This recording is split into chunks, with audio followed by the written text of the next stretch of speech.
क्या लगता है जनता के बीच में रहेंगे, क्या विश्वास दिलाएंगे? देखो, सबसे बड़ा विश्वास तो कर्म होता है। इस पृथ्वी में अगर कुछ कर गुजरना है आत्माओं को, तो किसी वर्ग न धर्म की समीक्षा होना चाहिए, केवल कर्मों की समीक्षा होना चाहिए। क्योंकि ये मृत्युलोक है। इस मृत्युलोक में कोई भी आत्मा यहाँ परमानेंट नहीं है।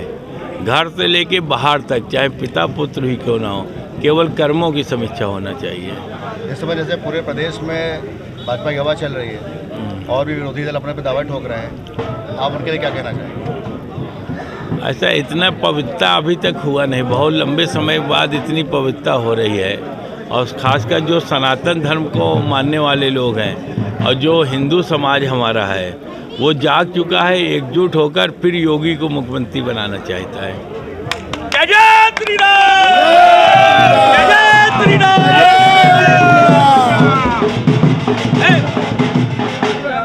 जिस तरह से ये कहा जा रहा है कि मंदिर और मस्जिद के नाम पे बीजेपी ध्रुवीकरण कर रही है, इसमें कितना दम है? अब ये सब पापी आत्माएं हर प्रकार की बात करती रहती। जब से पृथ्वी ये बनी है तो देवता एक साइड हुए, राक्षस एक साइड है। आज भी वही स्थितियाँ है। भाई, अगर ऐसा है तो कर्मों की समीक्षा होना चाहिए। मोदी जी ने जो कहा था, योगी जी ने, कि 125 करोड़ लोग हमारे परिवार के लोग हैं, हम सबके विकास के लिए काम करेंगे और सबके विश्वास के लिए। एक कोई पाप बता दे किसी भी, जो हिंदू को मिल रहा वही मुसलमान को मिल रहा है। ये पापी आत्माएं ये सब बात करती वोट बैंक की राजनीति के लिए। आपके जो प्रतिद्वंदी है यहाँ पर, अजय कपूर, वो लगातार आपके ऊपर निशाना साध रहे हैं कि आपने जनता क्षेत्र में कोई काम नहीं किया, कोरोना काल में आप निकले नहीं। उनसे ये पूछिएगा जो आपसे ऐसा बोल रहे हैं कि 15 साल एक भी कोई काम ऐसा बता दें जो गरीबों के लिए किया हो। पर्सनल अगर उनकी जांच करा ली जाए, जाने कितनी आत्माएं रोती हुई घूमती, कहती है हमारे पेट्रोल पंप में कब्जा कर लिया, कोई कहता प्लाट कब्जा कर लिया, कोई कहता मकान कब्जा कर लिया, कोई कहता गुरुद्वारे में कब्जा कर लिया, कोई कहता विद्यालय में कब्जा कर लिया। अनेक प्रकार की वार्ता, कोई कहता फैक्ट्रियों में कब्जा कर लिया।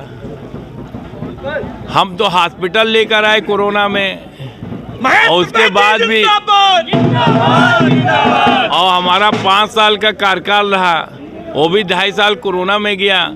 उस इलाज के लिए भी हमने जितना पैसा दिलाया होगा, उत्तर प्रदेश में किसी ने पैसा नहीं दिलाया होगा। फर्स्ट नंबर आता है। 28 करोड़। तो हमारे कर्मों को उनको क्रॉस करने के लिए दूसरा जन्म लेना पड़ेगा। वो षड्यंत्र की राजनीति करते हैं, हम पवित्रता की राजनीति कर रहे हैं। वो शराब बांट के लोगों को वोट लेना चाहते हैं, लालच दे के वोट लेना चाहते हैं, धमका के वोट लेना चाहते हैं। हम दिलों में रह के वोट लेना चाहते हैं। बहुत फर्क है। राहुल गांधी जिस तरह से आ नहीं रहे हैं उत्तर प्रदेश में, शायद वो क्या कारण रहा हो, क्या मजबूरी हो, जब कांग्रेस से सवाल किया जाता तो बोलते हैं कि 5 राज्यों में चुनाव हो रही है। इस पर बीजेपी क्या सोचती है? आखिर राहुल गांधी क्यों नहीं मैदान में आ रहे हैं? क्या उसके आने से कांग्रेस सफाया हो जाएगा क्या, और जो भी बचा हुआ है? ऐसा है ना, राहुल गांधी और मोदी जी जमीन आसमान का फर्क है। मोदी जी जमीन से जुड़ के ऊपर तक गए हैं। राहुल गांधी को परंपरा की गद्दी मिल गई है। इनको अभी समझ ही नहीं है, कोई व्यक्तित्व ही नहीं है कि आम जनमानस का क्या। इनको ज़मीनी हकीकत में ही नहीं है, इसलिए लोग उनको पप्पू भी कहते हैं। तो ऐसा कुछ नहीं है, शक्कर और गन्ने का भी अंतर नहीं जानते, उनको ज़मीनी व्यवस्था में नहीं है अभी।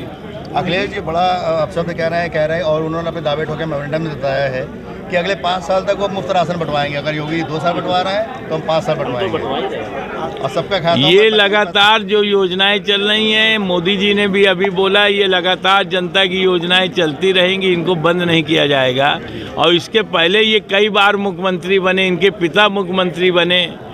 क्या है, ये छप्पर रख के जीवन काटने वाले लोग थे, आज राजनीति के बल पे राजा हो गए।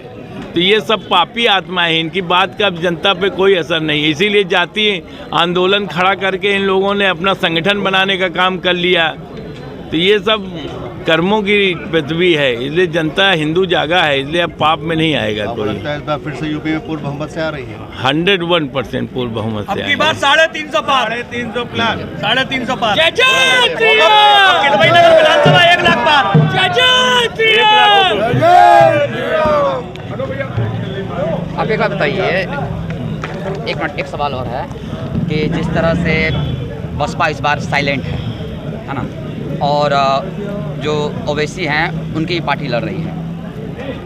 कानपुर के आसपास मुस्लिम बहुल इलाका है, तो क्या लगता है इस बार मुसलमानों का जो वोट है, जो बीजेपी को 5-7% मिलता है हर बार, और इस बार क्या जो महिला सुरक्षा को लेकर जो दावा किया गया है, इन सब को देखिए, भारतीय जनता पार्टी कोई सत्ता में काबिज होने के लिए नहीं आई है कि हम सत्ता में हमें व्यवस्था की परिवर्तन और पवित्रता को खड़ा करने के लिए आए हैं। मान के चलिएगा कि महेश त्रिवेदी ने मुस्लिम समाज में जन्म ले लिया और महिला के रूप में जन्म ले लिया, और हमारे पति देवता हमसे नाराज हो जाएं और केवल नाराज होकर 3 बार तलाक कह के हमारी लाइफ को ख़राब कर दें, उस पाप को हम लोगों ने रोका है। यहाँ वोट बैंक की कोई बात नहीं हो रही, यहाँ व्यवस्था की लड़ाई लड़ी जा रही है और सबके लिए लड़ी जा रही है, लड़ी जाएगी। चलिए, आशा करते हैं बिल्कुल आप ये जो भेदभाव का आरोप लग रहा है बीजेपी के ऊपर में कि मुस्लिमों का वोट बीजेपी को नहीं चाहिए, इसलिए वो मुस्लिम इलाकों में विकास नहीं कर रही है, इसमें कितना दम है? जो आपको आरोप लग रहा है, बीजेपी का आरोप लग रहा है, इस पर क्या कहना चाहेंगे आप? देखिए, आरोप तो यहाँ पर सीता मैया के ऊपर भी लग गया था। धरती माँ आई और उपज हुई, और उपज होने के बाद उनको गोद में बैठाला, और गोद में बैठालने के बाद बोले चलो बच्चा, ये संसार तुम्हारे लायक नहीं। चाहे जितनी आप पवित्रता से करें, जिसके पास कोई मुद्दा नहीं है तो वो पाप की बात करने में उसको क्या देर लगता है। ठीक है, सबको मिल रहा है। तो ये थे हमारे साथ महेश त्रिवेदी, जो कि किदवई नगर विधानसभा से चुनाव लड़ रहे हैं, बीजेपी के प्रत्याशी हैं। हम यहाँ पर कुछ और लोगों से ही बात करेंगे। कुछ और लोगों से बात करेंगे। ये महेश त्रिवेदी हैं, जो पिछली बार 33,000 वोटों से जीता था। ये किदवई नगर विधानसभा है। इस बार उनका दावा है कि जो जीत होगी वो 1 लाख से ज़्यादा वोटों से होगी। तो देखना दिलचस्प होगा कि 10 मार्च को जब ये नतीजे आएंगे तो उस नतीजों में क्या होगा, कितने वोटों से जीतेंगे महेश त्रिवेदी और बीजेपी को कितनी सीटें आएंगी। देखते रहिए नेटवर्क 7। मैं हूं अंशुरंजन, अपने सहयोगी शंकर यादव के साथ कानपुर से।